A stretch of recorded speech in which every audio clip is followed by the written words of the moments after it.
जो कुल देवी देवता रहते हैं उनका हम पूजन करते हैं। जैसे दीपावली के समय पर अमावस्या ध्वज मनाते हैं, इधर फाल्गुन में फाग के समय पर वहां भी हम पूजन करते हैं। तो जो कुल देवी देवता रहते हैं उनके लिए हमको बलि चढ़ाना पड़ती है, जैसे मुर्गी की या बकरी की, कुछ भी नहीं है तो अंडा तो कम से कम देना ही पड़ता है। तो यहाँ इनके लिए ये मनाही है। तो मतलब ये हमको कुछ जम नहीं रहा, क्योंकि ये पूरी दुनिया शाकाहारी तो हो नहीं जाएगी।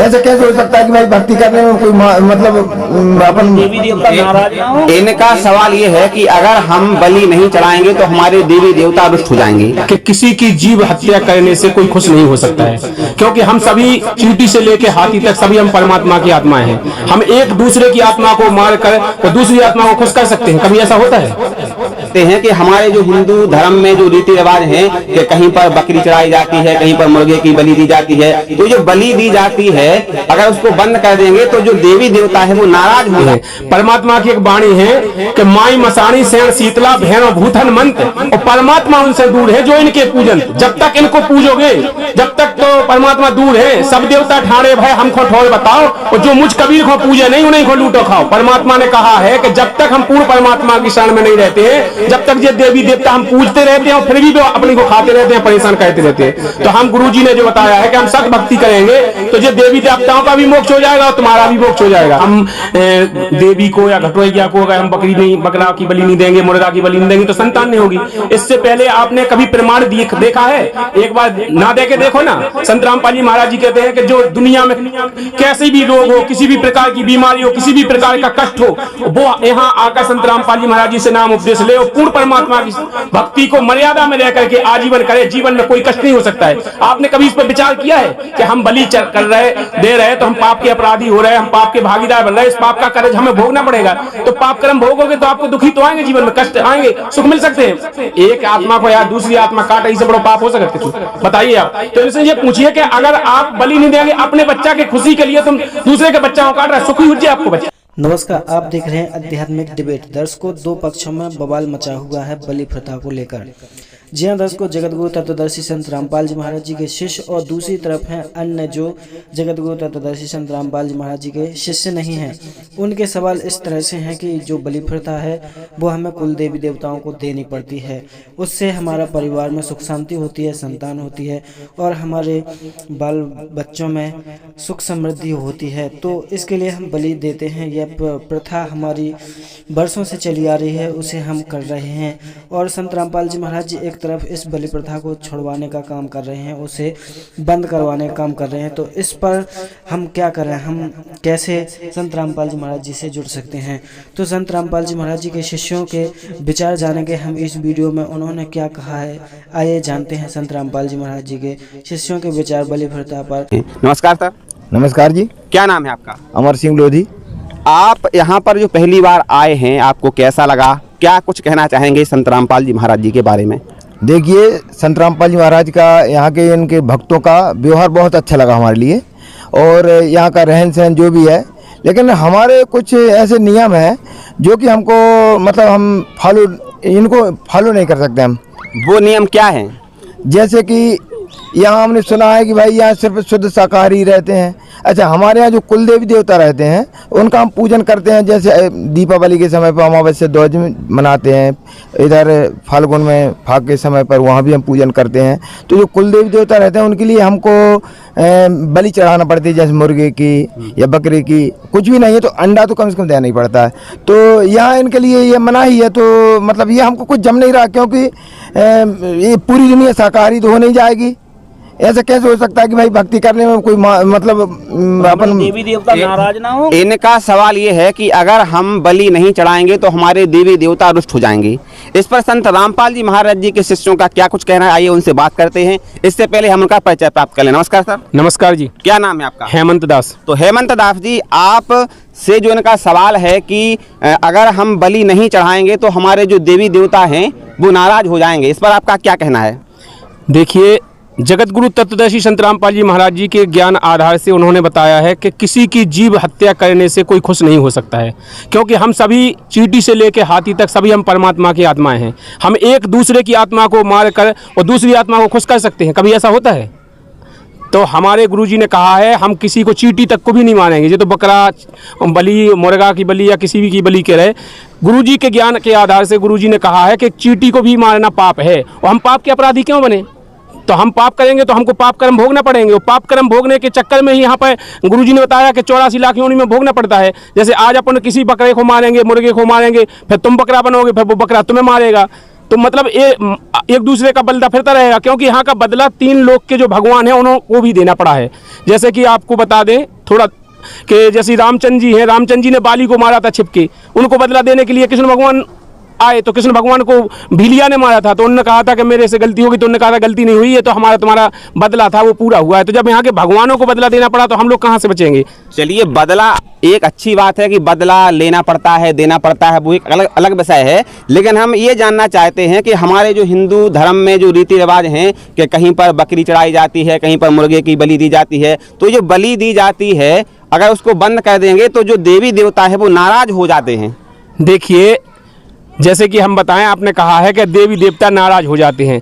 परमात्मा की एक वाणी है कि माई मसाणी शरण शीतला भैरव भूथन मंत, और परमात्मा उनसे दूर है जो इनके पूजंत। जब तक इनको पूजोगे जब तक तो परमात्मा दूर है। सब देवता ठाणे भाई हमको ठौर बताओ, और जो मुझ कबीर को पूजे नहीं उन्हीं को लूटो खाओ। परमात्मा ने कहा है कि जब तक हम पूर्ण परमात्मा की शरण में नहीं रहते हैं, जब तक ये देवी देवता हम पूजते रहते हैं और फिर भी अपने को खाते रहते हैं, परेशान करते रहते हैं। तो हम गुरुजी ने जो बताया है कि हम सत भक्ति करेंगे तो ये देवी देवताओं का भी मोक्ष हो जाएगा और तुम्हारा भी मोक्ष हो जाएगा। तो हम किसी को ना हत्या करेंगे और ना किसी की मतलब इन देवी देवताओं की बलि दे के इनकी पूजा करेंगे। और जबकि बलि देना किसी ग्रंथ में नहीं लिखा है, ये सब मनमाना आचरण है। और हमारे जो पहले धर्म के ठेकेदार हैं और जो जैसे नावते बोलत जिन्हें ओघा बोलत, तो ये कहा है कि ओझा और नावते इनने अपने जीव के स्वार्थ के बस, इनको मतलब चाट में की आदत है, इनने अपनी जीव के स्वार्थ के बस अपने इन भोली भाली आत्माओं को, श्रद्धालुओं को फंसा रखो। उनने कही कि तुम अगर इनकी बलि नहीं दो तो तुम्हारी संतान नहीं हुज्जे हो। देखो तुम्हारी संतान नहीं से चल रही, अगर तुम इन देवताओं को नहीं पूजोगे जो जिन्हें ये बलि लगा तो ये रुष्ट हो जाए, फिर तुम्हारे आगे संतान ना हो जाए। तो ये भ्रम के माए और डर के माए ये बलि देते रहते, उनको रोजी रोटी चल रही, उनको अपने काम चलते रहते। अपने साल में 4-6 रह जाए, 4-6 10 जने बढ़िया 4-6 10 बलि चढ़ जाए, उनको अपना काम चल जाए। चलिए, तो सैकड़ों साल से चली आ रही है जो बलि की हमारे देवी देवताओं की रीति, वो गलत है, ओझा गलत हैं और आपके संत रामपाल जी महाराज जी सही हैं। ये सही लग रहा है क्या? जी, ये बिल्कुल सही है कि आपकी जो बरसों से चली आई या जन्म जन्मांतर से चली आई, जब बिल्कुल मनमाना आचरण है और गलत है। क्योंकि हमारे श्रीमद् भगवत गीता जी में लिखा है कि जो अध्याय 16 के श्लोक नंबर 23 में, जो पुरुष शास्त्र विधि को त्याग कर अपनी इच्छा से मनमाना आचरण करते हैं, ना तो उनका मोक्ष होता है, ना गति होती है, ना किसी प्रकार का सुख होता है। और अभी तक जो आप कर रहे हैं, आप बताइए कहाँ किस वेद में लिखा है कि बलि देना चाहिए, किस ग्रंथ में लिखा है? आप हिंदू धर्म के किसी भी एक ग्रंथ में बता दीजिए कि यहाँ पर लिखा है कि बलि देना चाहिए, बकरे की या मुर्गे की या किसी की बलि देना चाहिए। बताइए आप कहाँ लिखा है? देखिए भैया, लिखा तो कहीं नहीं देखिए, देखा। मैं बताता हूँ। ये हमारे पहले जो यज्ञ होते थे, अश्वमेध यज्ञ होता था, उसमें अश्व की बलि दी जाती थी। और जो यज्ञ जो होते थे बहुत पहले, सतयुग में भी हुए, त्रेता में भी हुए, द्वापर में भी हुए, उनमें सांड की जो बैल रहता, हम लोग उसको सांड बोलते हैं, उसकी बलि दी जाती थी। तो क्या वहाँ के जो ऋषि महर्षि थे, जो जैसे सप्त ऋषि थे और भी 88,000 ऋषि हैं, तो उनको कोई ज्ञान नहीं होगा तो जो बलि देते थे यज्ञ में। इनका ये कहना है कि जो हमारे पूर्वज जो बलि देते आ रहे थे, क्या उनको ज्ञान नहीं था, या उनको जो धर्मगुरु सलाह दे रहे थे क्या उनको ज्ञान नहीं था? आखिरकार ये बलि प्रथा शुरू से क्यों चली आ रही थी? देखिए, सतयुग में किसी की बलि नहीं दी गई और सतयुग में कोई बलि नहीं दी जाती है। सतयुग में सभी पुरुष भक्ति के परिपूर्ण होते हैं, उनको सुख होते हैं, उनको बलि देने की जरूरत नहीं पड़ती है। त्रेता द्वापर जैसे आते हैं, कलयुग आ जाता है, और कलयुग में आकर के बलि प्रथा चालू हुई हो। जे हमने आपको बताया केवल स्वार्थी लोगों ने, जिनके स्वार्थ बस उन लोगों ने, जैसे कोई चीज़ महंगी बिक रही वो खा नहीं सकते हैं, तो स्वार्थ बस उनने इन लोगों को फंसा रखा है। इन लोगों को भ्रमित किया है कि तुम बलि दोगे तो तुम्हारे संतान चलेगी, तुम्हारे कुल देवता रुष्ट हो जाएंगे। जे लोग बलि देते हैं उनका भला होता है, उनको साल में 4-10 जने मिल गए, उनका काम चलता है कि उन्हें इतना महंगा माँ से खा नहीं पाने मूल लेके। तो इन लोग इनको भ्रमित कर रहे हैं, ना कि किसी, आप बताइए हमें, जैसे सत्ययुग द्वापर त्रेता कलयुग, कहीं भी बताइए, किसी भी ग्रंथ में बताइए कहीं बलि प्रथा लिखी हुई, आप बताइए कहाँ लिखा है? जबकि संत रामपाल जी महाराज जी ने अपने 4 वेद, 6 शास्त्र, 18 पुराणों को उंगलियों पे गिना रखा है और पूरा प्रमाणित करके दिखाया है कि जो सत भक्ति है, सत भक्ति की क्या रचना है, सत भक्ति कैसे शुरू हुई है और उसका देने वाला अधिकारी कौन होता है। जब तक वो अधिकारी नहीं आएगा, जब तक किसी को ज्ञान होता ही नहीं है। आज तक जितने भी 4 युग कर गए वो अधिकारी नहीं आया, आते तो हैं लेकिन उन्होंने वो ज्ञान दिया है, उनको मान्य नहीं किया गया। जैसे सतयुग में सत सुकृत कह टेरा, त्रेता नाम मुनिंद्र मेरा, द्वापर में करुणामय कहाया और कलयुग नाम कबीर धराया। चारों युग में परमात्मा आता है, वही बताता है सत्य ज्ञान, और सत्य ज्ञान के बताने का कोई अधिकारी नहीं है। जब तक वो अधिकारी नहीं आएंगे तो क्या बताएंगे, ये अधिकारी ही नहीं थे। तो अभी तक जितने भी धर्मगुरु हैं क्या वो शास्त्रों से प्रमाणित ज्ञान नहीं बता रहे हैं? क्या वो अपनी सुनी सुनाई कथाएं बता रहे हैं? बिल्कुल मनमाना आचरण बता रहे हैं। अभी तक के जितने भी धर्मगुरु हैं, किन्हीं एक भी धर्मगुरु को शास्त्रों का ज्ञान नहीं है। कहा जाए तो बिल्कुल शास्त्रों के ओर, मतलब शास्त्रों की ओर लेकर के वो बिल्कुल दुनिया को गुमराह कर रहे हैं। आपने देखा होगा कई कथावाचक हैं, वो कहते हैं कि हम शास्त्र से बात बताते हैं। इनके मनमाने मंत्र देखे आपने?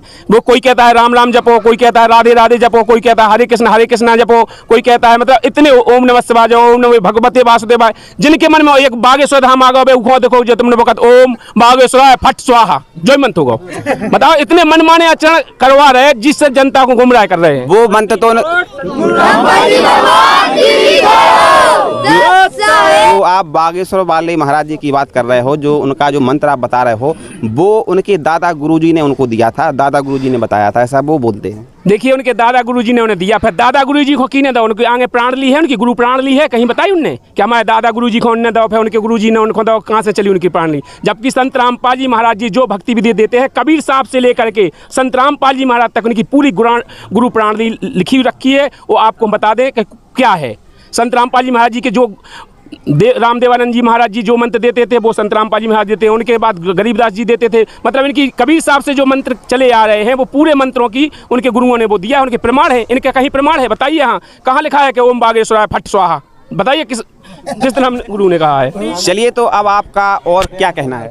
जी सर जी, एक सवाल है। हमारे यहाँ जो शादी होती है हमारे यहाँ, तो शादी में जो घटोइया पूजता है वहाँ बकरा दिया जाता है। हमारे यहाँ संतान नहीं होती तो उसकी हम दिखाई पुछाई करवाते हैं तांत्रों से या गुनियों से, तो वहाँ भी बताते हैं यहाँ बकरा चढ़ाओ जब आपकी संतान होगी। तो पूजा बंद करा रहे हैं, तो इस पर आप क्या कहना चाहेंगे? देखिए, संत रामपाल जी महाराज जी अपने शास्त्रों से प्रमाणित ज्ञान दे रहे हैं। इनने कहा है कि हम देवी को या घटोइया को अगर हम बकरा की बलि नहीं देंगे, मुर्गा की बलि नहीं देंगे तो संतान नहीं होगी।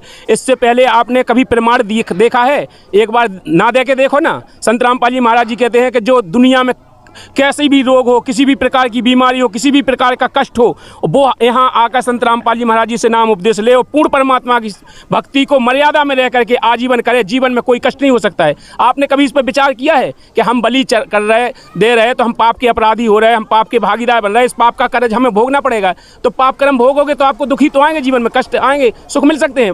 एक आत्मा को या दूसरी आत्मा काट, इससे बड़ा पाप हो सकता है?